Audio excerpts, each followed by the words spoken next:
Audio Jungle.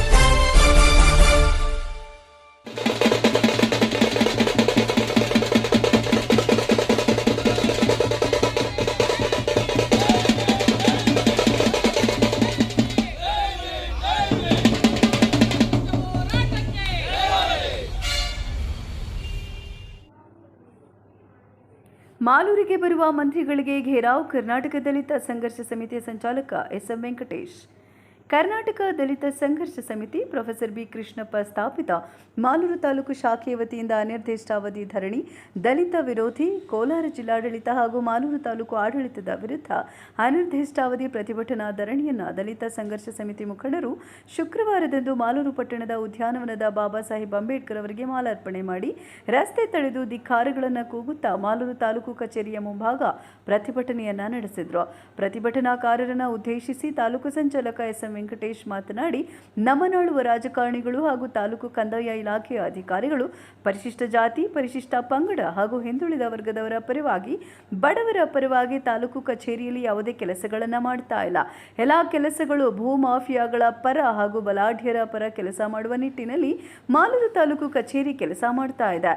ಸುಮಾರು 15-20 ವರ್ಷಗಳಿಂದ ಸಂಘಟನೆಯಿಂದ ಹೋರಾಟ ಮಾಡಿಕೊಂಡು ಸುಮಾರು ಹಕ್ಕೊತ್ತಾಯಗಳನ್ನು ಮಾಡಿದ್ದು ಇದುವರೆಗೂ ವಿವಿಧ ಬೇಡಿಕೆಗಳನ್ನು ಈಡೇರಿಸುವಲ್ಲಿ ಜಿಲ್ಲಾಡಳಿತ ಹಾಗೂ ಮಾಲೂರು ತಾಲೂಕು ಆಡಳಿತ ವಿಫಲವಾಗಿದೆ ಅಂತ ಎಚ್ಚರಿಕೆಯನ್ನ ನೀಡಿ, ಯಾವುದೇ ಒಂದು ಕೆಲಸ ಹಣ ನೀಡಿದರೆ ತಾಲೂಕು ಕಚೇರಿಯಲ್ಲಿ ತಕ್ಷಣ ಆಗುತ್ತೆ, ಹಣ ನೀಡದೆ ಹೋದರೆ ಎಷ್ಟು ವರ್ಷ ತಿರುಗಿದ್ರೂ ಸಹ ತಾಲೂಕು ಕಚೇರಿಯಲ್ಲಿ ಕೆಲಸ ಆಗೋದಿಲ್ಲ, ತಾಲೂಕು ಆಡಳಿತ ಭ್ರಷ್ಟಾಚಾರದಲ್ಲಿ ತುಂಬಿ ತುಳುಕ್ತಾ ಇದೆ, ಬಡವರ ನಿರ್ಗತಿಕರ ಗತಿ ಏನು ಅಂತ ತಾಲೂಕು ತಹಸೀಲ್ದಾರ್ ಎಂ. ರೂಪಾ ಅವರಿಗೆ ತಿಳಿಸಿದ್ರು. ಕಸಬಾ ಹೋಬಳಿ ನೀಲಕಂಠ ಅಗ್ರಹಾರ ಗುಡಿಸಲು ನಿವಾಸಿಗಳಿಗೆ 94C ಅಡಿಯಲ್ಲಿ ಹಕ್ಕುಪತ್ರ ನೀಡಬೇಕು. ಮಾಲೂರು ತಾಲೂಕಿನಲ್ಲಿ ಇರುವಂತಹ ಸಾವಿರಾರು ಚೆನ್ನದಾಸರಿ, ಶಿಳೆಖ್ಯಾತ, ಹಕ್ಕಿಪಿಕ್ಕಿ ಸಮುದಾಯಗಳಿಗೆ ಜಾತಿ ಪ್ರಮಾಣ ಪತ್ರ ನೀಡಬೇಕು. ಮಾಲೂರು ಪಟ್ಟಣದ ಸರ್ವೆ ನಂಬರ್ 112ರಲ್ಲಿ 79 ಜನ ನಿರಾಶ್ರಿತರಿಗೆ ಹೈಕೋರ್ಟ್ ಆದೇಶದಂತೆ 2 ಎಕರೆ ಭೂಮಿ ಮಂಜೂರು ಮಾಡಿ ಹಕ್ಕುಪತ್ರ ನೀಡಬೇಕು.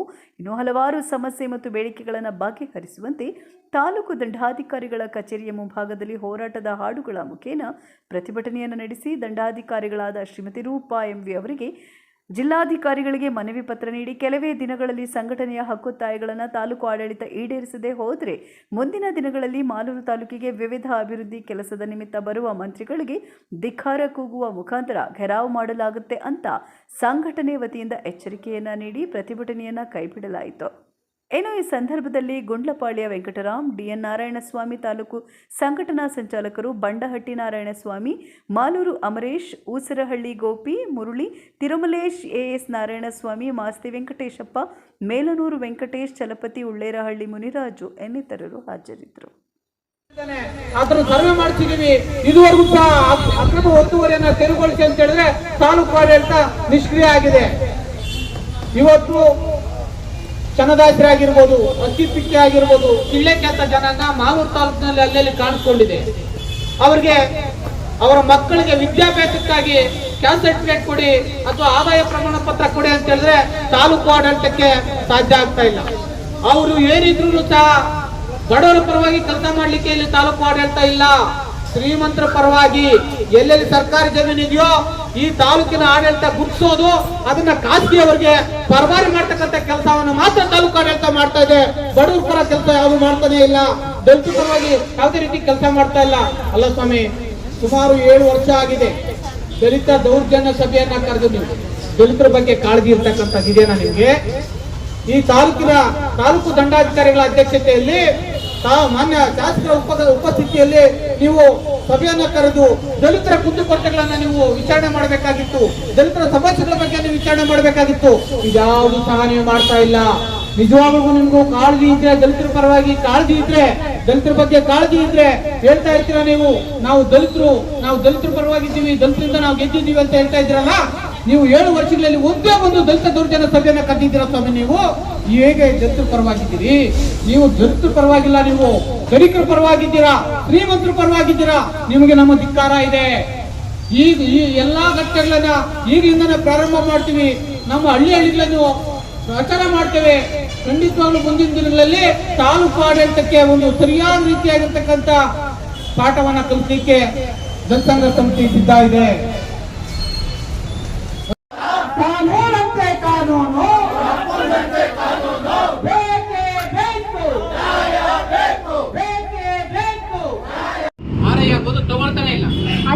ಕೊಡಬೇಡಿ, ನೀವು ಸಮಾಜ ಕಲ್ಯಾಣ ಇಲಾಖೆಗೆ ನೇರವಾಗಿ ಕೊಡಿ, ನಾನು ಅವ್ರಿಗೆ ಡೈರೆಕ್ಷನ್ಸ್ ಕೊಡ್ತೀನಿ.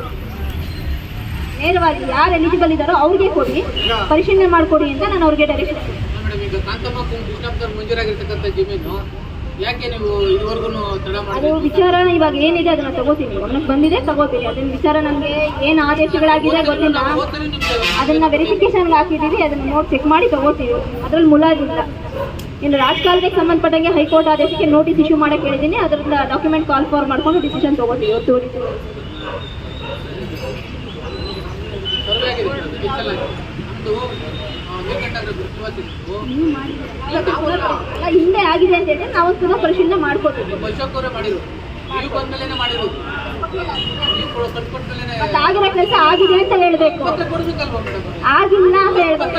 ಪ್ರಯತ್ನ ಪಟ್ಟಿದ್ದೀವಿ ತಾನೇ, ಬಿಟ್ಟಿದ್ದೀರಾ? ಈಗ ಅಲ್ಪತ್ರ ಕೊಡೋದು ಯಾರು ಜವಾಬ್ದಾರಿ?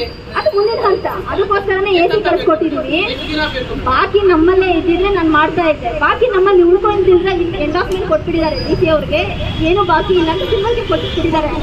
ಸೊ ಹಾಗಾಗಿ ಒಂದು ಪುನರ್ ಪರಿಶೀಲನೆ ಮಾಡ್ಕೊಂಡು ನನ್ನ ಟೈಮಲ್ಲೇ ನಾನು ಕೊಡ್ತೀನಿ, ಏನು ತೊಂದರೆ ಇಲ್ಲ. 21 ವರ್ಷ, 2004ರಿಂದ ಇದುವರೆಗೂ 21 ವರ್ಷ. ಈಗ ನೆಕ್ಸ್ಟ್ ಏನಿದೆ ಹಂತ ಹಂತವಾಗಿ ನಾವು ನಿಮ್ಮ ಒಂದು ಆಶೋತ್ತರಗಳೇನಿದೆ ನಮ್ಮ ಕಾನೂನಿನ ಚೌಕಟ್ಟಿನಲ್ಲಿ ಏನು ಮಾಡಿಕೊಡ್ಬೇಕು ಅದನ್ನು ಮಾಡಿಕೊಡ್ತೀವಿ. ಸೊ ಇನ್ನೂ ಏನಾದರೂ ಸಮಸ್ಯೆಗಳು ಇತ್ತು ಅಂತಂದರೆ ನಾವು ಒಂದು ದೌರ್ಜನ್ಯ ಸಮಿತಿನ ಏನಿದೆ ಇನ್ನೊಂದು 15 ದಿನದಲ್ಲಿ ಕರಿತೀನಿ, ಅದನ್ನು ಹಂತ ಹಂತವಾಗಿ ಪರಿಶೀಲನೆ ಮಾಡೋದು.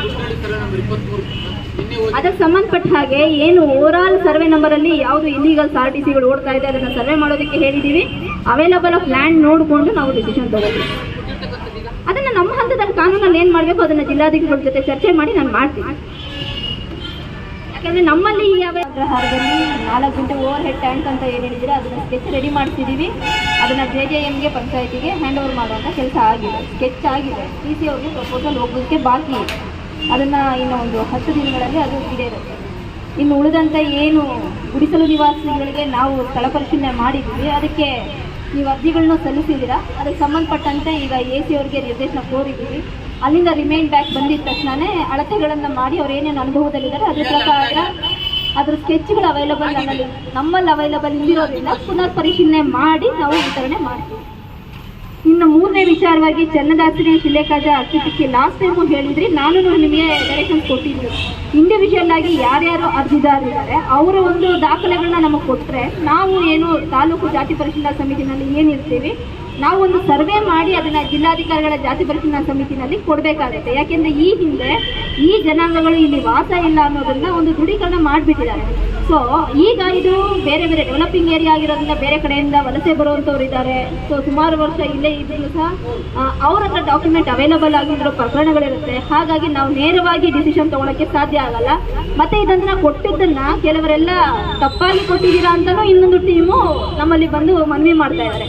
ಸೊ ಹಾಗಾಗಿ ಒರಿಜಿನಲ್ ಯಾರು ಫಲಾನುಭವಿಗಳು ಇರ್ತಾರೋ ಅದರ ಬಗ್ಗೆ ಈಡೇರಬೇಕು ಅಂದರೆ ನಮಗೆ ಫಲಾನುಭವಿಗಳ ಲಿಸ್ಟ್ ಬೇಕು, ಯಾರಿದ್ದಾರೆ ಅರ್ಜಿದಾರರು.